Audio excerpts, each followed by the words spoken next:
অবস্থানে সেনাবাহিনী এবং আন্দোলনকারীরা মানুষের গণতান্ত্রিক অধিকার আদায়ের লক্ষ্যে তাগিদ থেকেই আজকে এসেছি। রাজধানীর রাজপথে শক্ত অবস্থান নিয়েছে আওয়ামী লীগের বিভিন্ন সহযোগী সংগঠন। দলের কেন্দ্রীয় কর্মসূচিতে অংশগ্রহণ হিসাবে সকাল থেকে নেতাকর্মীরা দফায় দফায় মিছিল সমাবেশ নিয়ে জড়ো হচ্ছে রাজধানীর রাজপথে।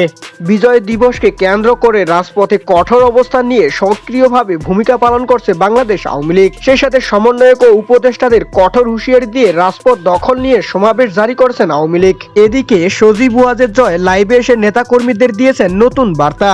তিনি বলেন, গণতন্ত্র পুনরুদ্ধার করে নতুন বাংলাদেশ গড়ে তুলতে হবে, যা আওয়ামী লীগ ছাড়া কখনোই সম্ভব না। আওয়ামী লীগ শেষ হয়ে যায়নি। এদিকে বিজয় দিবস শহীদদের শ্রদ্ধা জানাতে বিএনপির সমাবেশে অংশগ্রহণ করেন দলটির মহাসচিব মির্জা ফখরুল ইসলাম, যেখানে তিনি হঠাৎ কথা বলতে বলতে এক পর্যায়ে মাটিতে লুটিয়ে পড়েন।